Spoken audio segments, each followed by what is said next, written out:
Okay, now we will continue in the second video.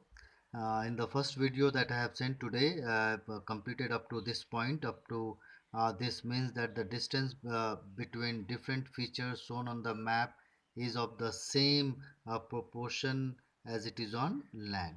Now, maps are useful when it comes to showing a detailed picture of a small area of land surface. So, map is very useful.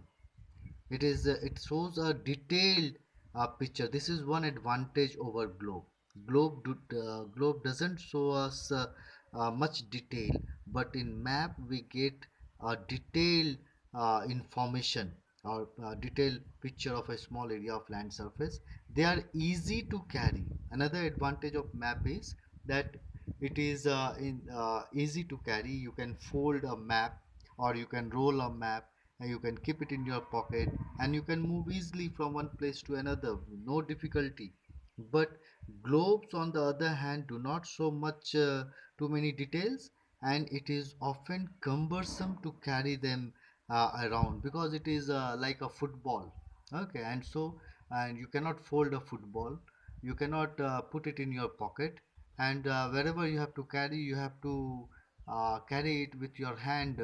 Okay, so it is not easy to carry a globe from one place to another. So this three line is very important. It tells us about the difference between a map and a globe. In more detail also we will study about the difference.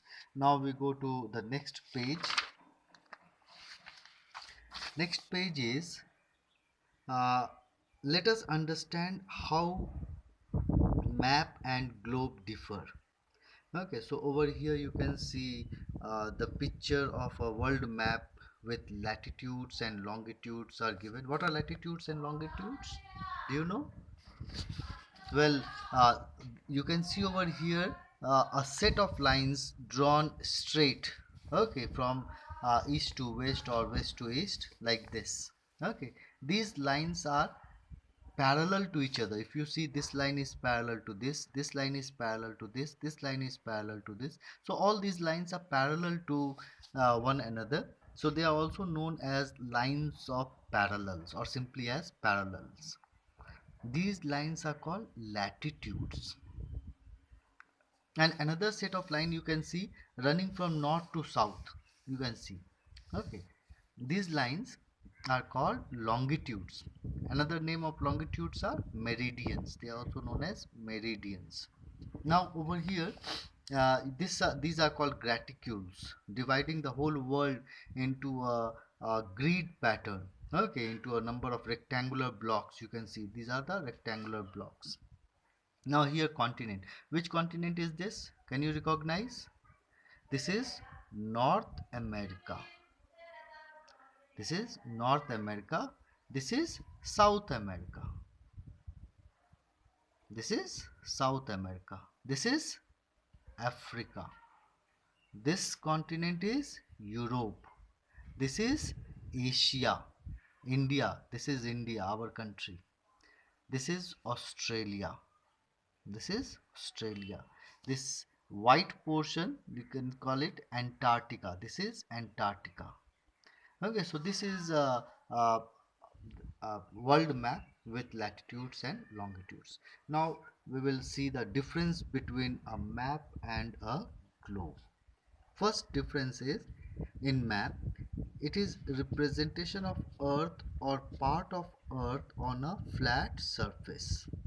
So first thing is that it is a representation of earth, whole earth, or a part of it. Part of it means any continent or any country. Okay, part of it on a flat surface. While in case of globe, it is a three-dimensional model of earth. It rotates on its axis. So first is, it is a three-dimensional model of earth.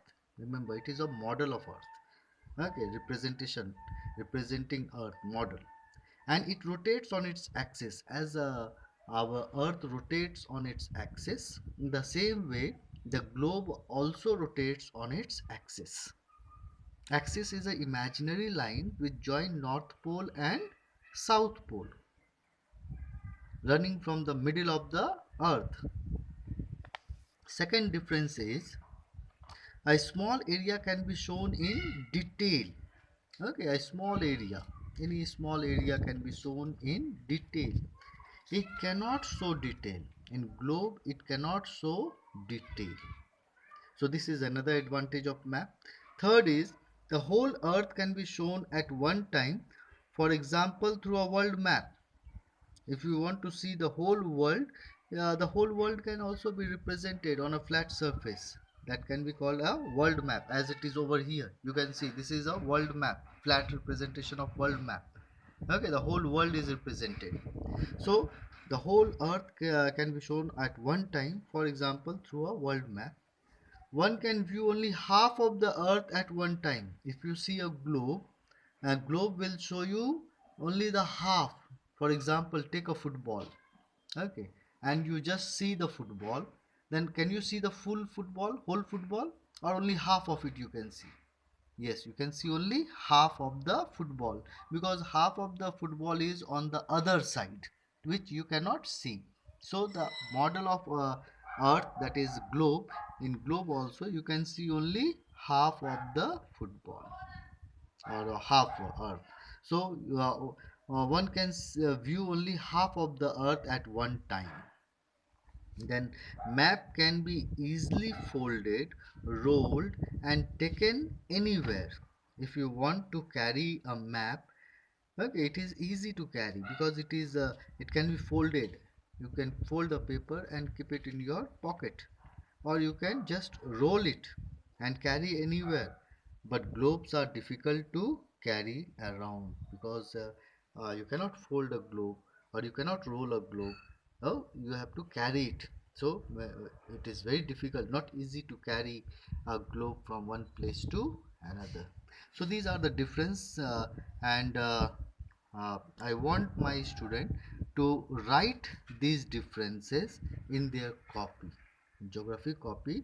You write the difference between a map and a globe, so that, because this is very important and you should know what is a map, what is a globe, what are the differences between a map and a globe, what are the advantages of map, what are the disadvantages of map, what are the advantages of globe, and what are the disadvantages of globe. So this will be your homework, that up to here whatever I have taught, make a small notes, make your own question, form your own question from the part and write, so that you remember.